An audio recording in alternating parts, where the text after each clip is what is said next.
Well, hey, good evening, everybody. Good evening. Good evening. All right. My name is Bill Florin, and I am a resume writer, career coach, really work with people to help them develop strategies to go out and market themselves effectively. And your resume really is, very simply, your opportunity to showcase the results that you've gotten, no matter the venue. Work, school, clubs, activities, volunteer. You need to make yourself stand out. The way that you do that is by telling stories about what you've done in the past. Why? Because unlike mutual funds, and they always tell you, right, in investments, past performance does not indicate future results. Well, that's true. But with people, guess what? People tend, if you are in the top of your class in high school, chances are probably pretty good that you're going to do well in college. And if you've gotten results on the football field, right, chances are you've got some leadership skills, you've got some competitiveness inside of you, you've got a desire to really excel. You really need to think about the things that you can talk about that set you apart from the competition. Very unlikely that you're going to go past a single page. Right? If you're younger, just graduating college, single page should do it. If it's longer than that, there's probably some things in there that could be edited out, maybe some fluff. And recruiters tend to roll their eyes a little bit when they see a college student resume that's more than a single page. Okay, it's just the reality. And this is important to understand too. Pardon me. Recruiters spend about 7 to 10 seconds doing an initial screen on a resume. And what they look at the top, the summary, they look at your most recent work experience, and then they go to the bottom and they look at the education. And everything in between is kind of not really even looked at. And that's validated by eye motion studies. They use computers to track how eyeballs move when they look at resumes. So it's really important that you start off strong. The top of your resume, the first half of the first page, and then of course your education section. And that might be flipped around if you're just graduating. Like when you graduate, you might want to lead with your education. Start with that because that's your most marketable feature at that point. Here's the thinking on this. Is that you have all the time in the world to create your resume.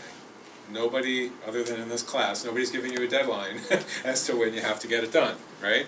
So the thinking is that if you can't do your best quality work when you're totally in control of the environment, how is the quality of your work going to be when you're employed? And you're taking care of that company's customers, clients, working with other employees, doing reports, doing whatever it is that they're hiring you to do.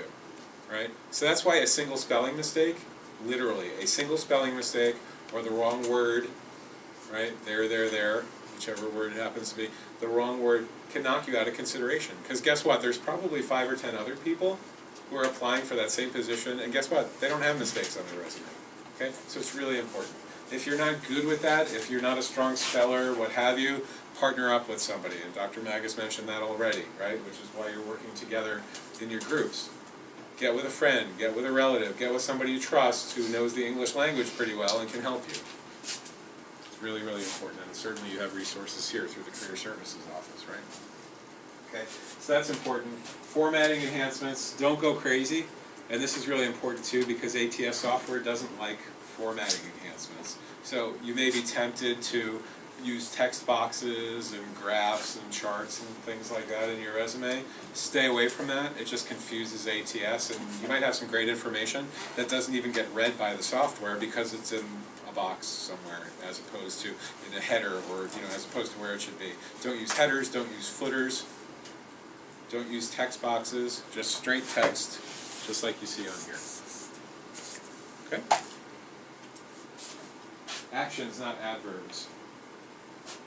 I heard you talking about that as well. Start your statements with an action verb as much as possible, and stay away from adverbs. Right? So you know what an adverb is, right? Ends in ly. Successfully did that. Effectively did the other thing. Right? Don't tell me that you effectively managed whatever. Just say that you managed.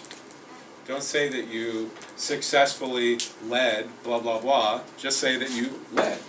Drop those. They're extra words. You don't need them. I recently wrote a federal resume for a client who is an accountant. He's a young guy. He's in his 20s. He's been out working for about 6 or 7 years now.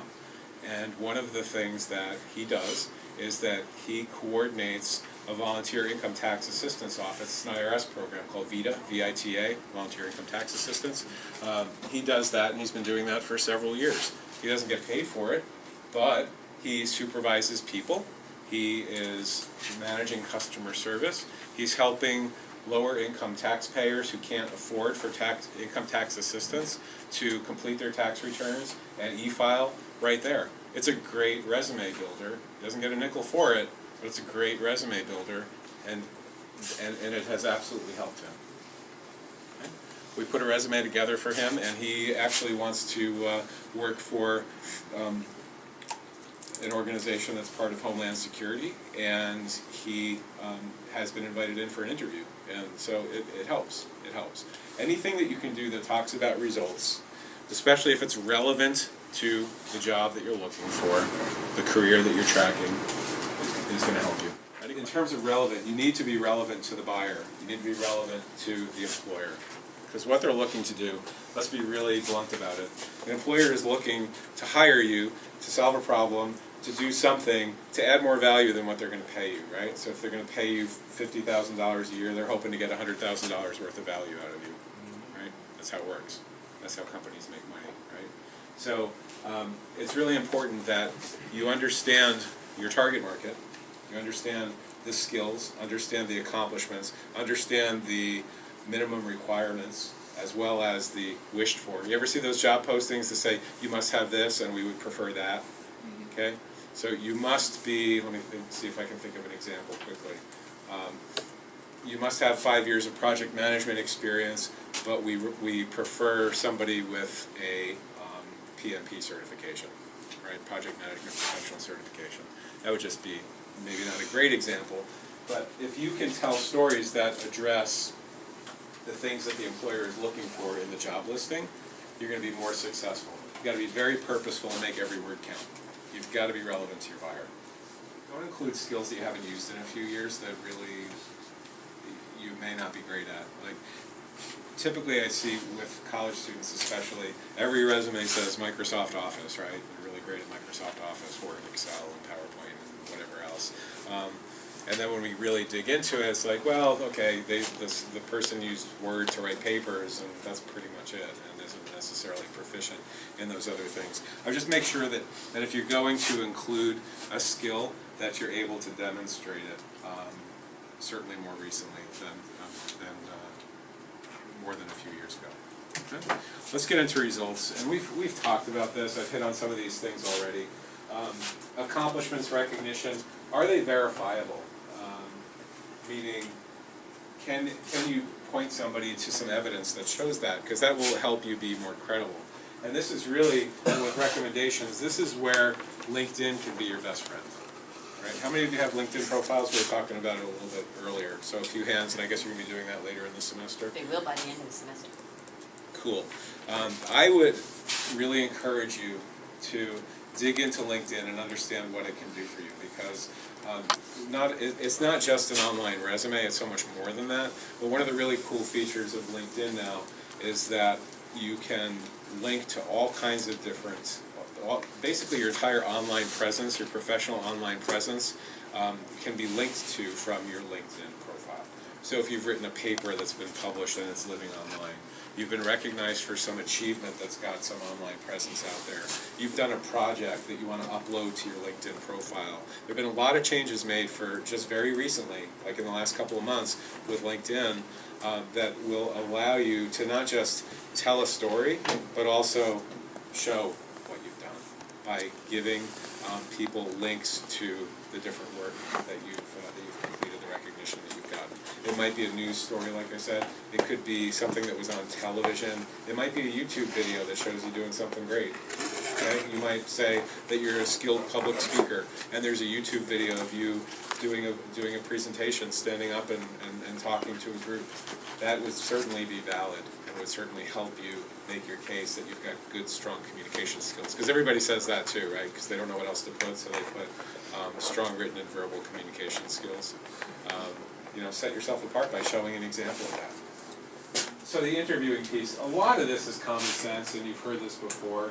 I'm going to share just a couple of things with you, and one that's not on here, and we've kind of hit it, is that when you get to the interview is not the place to figure out how you're going to tell your stories. Right? It's not the place to go and find out about the company. Right? Especially in a campus environment. I've done on-campus recruiting at Fairfield University, Sacred Heart University, other schools for Target. And Target hires a lot of college students right out of school. Right? They get hired as what they call executive team leaders, assistant store managers is what they are. Pretty good pay. They, 50, 60, 70, depending on the market to start. But I can't tell you the number of people who would show up for on-campus interview days and have absolutely no idea what the company does, other than, okay, it's a big store that sells stuff, right? Had done absolutely no research about the company. Couldn't talk the language, couldn't demonstrate that they had done any research or had any interest whatsoever. And quite honestly, they weren't good at telling their stories. So just like Dr. Magas told you that she was ready to go with her stories on those phone screens, right? Those are the kinds of things that you need to do. Because here's the deal about communications and when you're selling yourself. Okay? Only about 10% of the message is the actual words that you're using in the story that you're telling. The vast majority of your effectiveness as a communicator, the vast majority of your effectiveness in selling yourself is in the nonverbals, the tone of voice, the way that you present yourself, your confidence, your ability to establish rapport with the interviewer. Avoid the temptation to present yourself way too early. Anywhere from 5 to 10 minutes is acceptable. Anything more than that is kind of weird, right? So when you go, if you have to sit in your car and play with your iPhone or do whatever it is that you need to do to occupy yourself, overcome that temptation, resist the urge to go and present yourself early, because it's just going to, they might think, well, gee, maybe he or she didn't understand the time of the appointment, or you might wind up stressing out the person who's going to be interviewing you. I've been on that side of the equation where it's like, oh man, Joe is here already? What does he not understand? The appointment was for 10 o'clock. Why is he here at 9:40? Right? Because then you're kind of stressed and you're thinking the interview. You don't want the interviewer to not like you because you're applying additional stress. So a few minutes early, but not too early. Be courteous. The receptionist talks. This is really simple. Be courteous to everybody. All right? It's really important that when you go and you present yourself, you want to do it in a professional way. Hi, good morning. My name is Bill Florin, and I have a 10 o'clock appointment with Joe Blow in accounting. Right? And typically what will happen is the receptionist behind the counter will say, well, that's terrific. Yes, you do. We have you on here, and he'll be with you shortly. Very good. Thank you very much. And you'll probably be invited to sit. Very professional, very simple. Just present yourself, your name, who you're meeting with. Cover letters are really designed to do something that your resume may not necessarily do very well. And that's to explain to the recruiter why you want the job, why you, above everyone else, should be considered. And if you have any potential obstacles or roadblocks in your resume, to explain those. Like, there might be some issue that just doesn't make sense.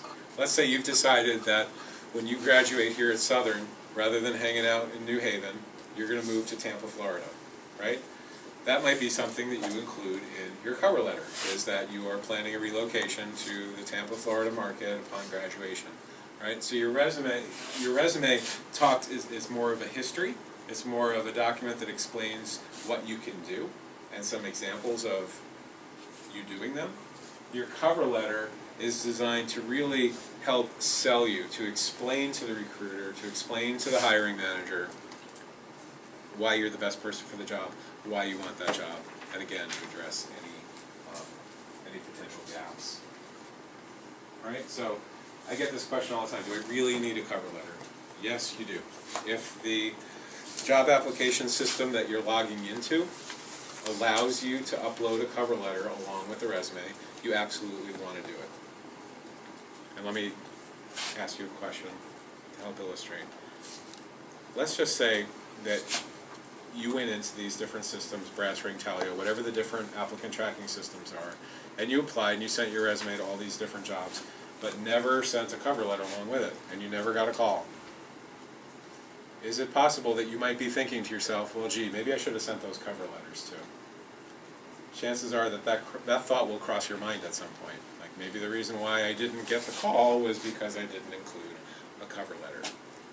Cover letters are as important as your resume when it comes time to market yourself and apply for specific positions, because again, you need to sell yourself in writing, sell yourself to that recruiter, to that hiring manager, as to why you should be considered for that position.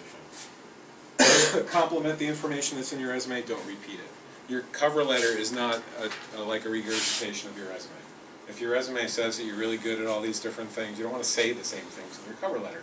You want to have your cover letter talk more about the company that you're applying to, the requirements and qualifications and the jobs posting that you're looking at.